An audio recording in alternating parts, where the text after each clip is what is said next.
Hello friends बरायबाय माय बड' tech चेनेलनि गेजेरजों नोंथांमोनखौ बयखौबो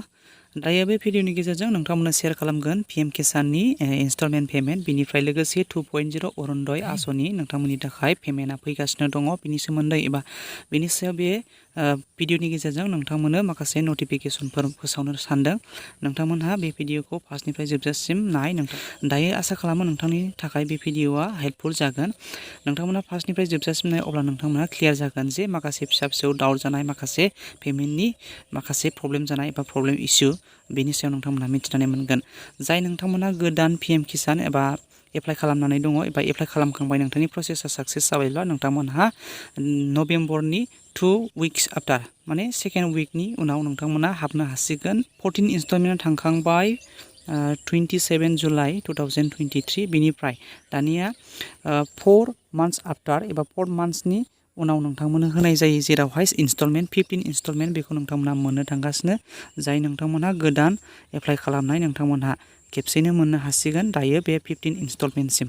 दानो नोंथांमोननि थाखाय माखासे प्रब्लेमफोर दङ नामा बेनि सायाव नोंथांमोननो बेहाय क्लेरिफिकेशन लानानै फैगोन जोङो बेहाय मोनसे नुनो मोनदों हेल्प बेहाय मोनसे साइन नुनो मोनदों नोंथांमोनहा बेहाय मोनसे फुथुला बादि बेहाय नुनो मोनदों नीड हेल्प आस्क किसान मित्रा बेहाय किसान मित्रा अपसन दं बेहाय नोंथांमोना जुदि नोंथांनि एकाउन्ट एबा बेनिफिसारि हिसाबै नोंथाङा प्रब्लेम जादों नोंथांनि इनस्टलमेन्ट एबा क्रेडिट हिसाबै नोंथाङा मोनाखै एबा बेनिफिसारिब्लाबो नोंथाङा प्रब्लेम जानानै दं अब्ला बेनि सायाव नोंथांनि गोनां जानाय माखासे टेमप्लेट एबा स्टेटमेन्टफोर दङ बेवहाय बेखौ नोंथांमोना क्लिक खालामनानै कुइसन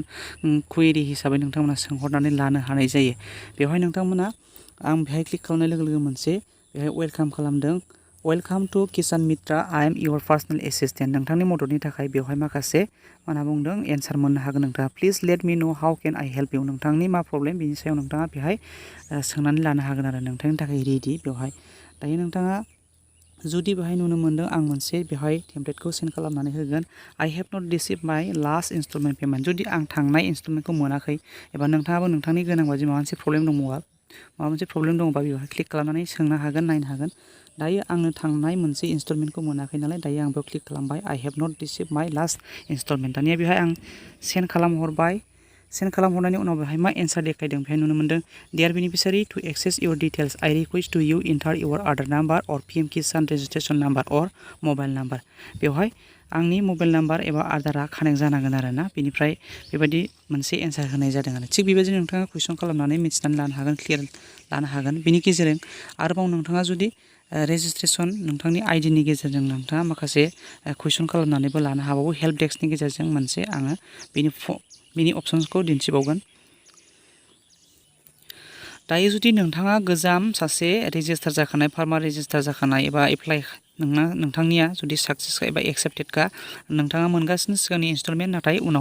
उनहालागै नोंथाङा प्रब्लेम जाबाय बा केवाइसि आबो कमप्लिट जाबाय केवाइसि आबो आरो आधार लिंकआबो नोंथांनि एकाउन्टआ क्लियारैनो जाबाय अब्लाबो नोंथाङा जुदि इनस्टलमेन्टखौ मोनाखै अब्ला नोंथाङा माखासे क्वेरि फर्म नोंथाङा बेहाय क्लियार खालामनानै लानो हायो हेल्प डेस्क बेनि गेजेरजोंबो नोंथाङा नायनो हागोन जे माखासे एफटिअ प्रसेसा जुदि बारदोंना बाराखै बेहाय माखासे प्रब्लेमनि थाखाय बिथांमोना दोनथ'नाय जायो बेखौ नोंथाङा बोरै चेक खालामनानै लानो आरो बेखौ चेक खालामनानै लानो थाखाय नोंथाङा रेजिस्ट्रेशन फार्मार आइडि नाम्बारखौ नोंथाङा मोनथारनांगोन बेनि गेजेरजोंसो नोंथाङा बेखौ नायनानै लानो हानाय जायो जेरै जों बेनि एफटिअ प्रसेसखौ जों नायनो बारदोंना बाराखै जों माबोरै नायनो हागोन जोङो रेजिस्ट्रेशन आइडिनि गेजेरजों नायनो हागोन अब्ला रेजिस्ट्रेशन आइडिखौ नोंथाङा गोसोआव गैया एबा नोंथाङा मोनाखै मोनथिया अब्ला जोङो बे हेल्प डेस्कनि गेजेरजों जोङो नायगोन अब्ला हेल्प डेस्कआव नोंथाङा थांनो क्वेरि फर्म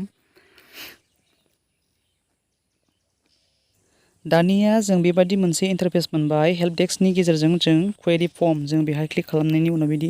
इन्टारफेस मोनबाय आरोना बेनिफ्राय नोंथाङा बेवहाय रेजिस्ट्रेशन नाम्बार इन्टार खालामदो बेनिफ्राय खेबसा इन्टार खालामदो बेनिफ्राय नोंथाङा गेट अटिपिआव क्लिक खालामोब्ला नोंथाङा अटिपि मोनगोन आरो अटिपिखौ इन्टार खालामनानै भेरिफाइ खालामोब्ला नोंथाङा नोंथांनि माखासे प्रब्लेम एबा एफटि प्रसेसखौ नोंथाङा नुनो हागोन आरो बेयो साक्सेस जादों जायाखै बारदोंना बाराखै एबा मानो दोनथ'नाय जादों बेखौ नोंथाङा नुनो मोनगोन बेनिफ्राय जोङो रेजिस्ट्रेशन नाम्बार दानिया जों मोनग्रोनांगौ नालाय जों नोंथाङा गोजौआव नुनो मोनदों न' इउर रेजिस्ट्रेशन नाम्बार बेवहाय नोंथाङा क्लिक खालामनानै होदो अब्लानो नोंथांनि रेजिस्ट्रेशनखौ मोननो थाखाय मोनसे अपसन फैबावगोन बेवहाय दायो आं क्लिक खालामनानै होबाय दायो बेबायदि मोनसे इन्टारफेस मोनबाय नोंथाङा मबाइल नाम्बार एन्टार खालामनो ना आधार नाम्बार एन्टार खालामनो बेनि गेजेरजों नोंथाङा रेजिस्ट्रेसन नाम्बारखौ मोननो हानाय जागोन। दायो नोंथाङा बेयाव मबाइल नाम्बार एन्टार खालामदो बेनिफ्राय खेबसाखौ बेवहाय एन्टार खालामनायनि उनाव गेट बेहाय नोंथाङा क्लिक खालामदो बेनि गेजेरजों नोंथाङा नोंथांनि रेजिस्ट्रेसन नाम्बार फार्मार आइडिखौ नोंथाङा मोननो हानाय जागोन। दानिया बे प्रसेसखौ बारखांनायनि उनाव नोंथाङा रेजिस्ट्रेसन नाम्बारखौ मोननो हागोन जेब्ला नोंथाङा मबाइल नाम्बार आरो खेबसा एन्टार खालामनानै बेहाय गेट डाटा मोनसे नुनो मोनो बेहाय नोंथाङा थुयोब्लानो मोनगोन। बे मोननायनि गेजेरजों नोंथाङा चेक खालामनानै लानो हागोन जे एक्टिभ प्रसेसा बारदोंना बाराखै। दायो बेनि गेजेरजों जोङो मिथिनानै लाबावगोन जोङो अरुनदय 2.0नि आसनि जोङो बिनि सायावबो जा इनस्टलमेन्ट सिगाङाव 10 अक्ट'बर जानानै थांदों बेनि समावबो हाबाखैमोन इनस्टलमेन्टआ नाथाय दायो नभेम्बर 10 फैगासिनो दङ बे समाव नोंथांमोना मोननो हासिगोन अरुनदय 2.0 आसनि जायफोर नोंथांमोना गोदान एप्लाइ खालामदोंमोन नोंथांमोननि प्रसेसा जुदि बारलांबाय आरो बारनो हाबाय एबा बारसिगोन बे समाव नोंथांमोना मोननो हासिगोन जाय नोंथांमोनहा मोनो अब्ला नोंथांमोना कमेन्ट बक्सआव नोंथांमोना फोरमायहरबानो जाबाय। आरो बिनि पेमेन्टफोरखौ जों बोरै चेक खालामनानै लानो हायो जुदि पिएम किसान आरो अरुनदय मोननैबो हाबायब्ला जों खेबसेयैनो जोङो बोरै नुनो हायो बिनि पेमेन्ट स्टेटास जों चेक खालामनाय बिनि मोनसे आं अलरेडि भिडिअ बानायनानै होखाबायमोन नोंथांमोना बे आंनि चेनेलनि गेजेरजोंनो नोंथांमोना हाबनानै भिडिअ मोननो हागोन जे पेमेन्टखौ जों बोरै चेक खालामो। आरो दायो आं ससे सर्ट स्टेपखौ आं नोंथांमोननो दिन्थिगोन बे भिडिअनि गेजेरजोंनो जे जों जेरैहाय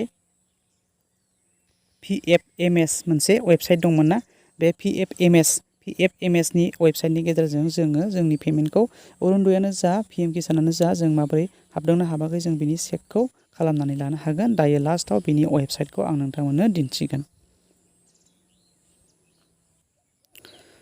दायो लोगोफोर जोङो मिथिनानै लागोन अरुनदय आसनि नोंथांमोना जायफोर 17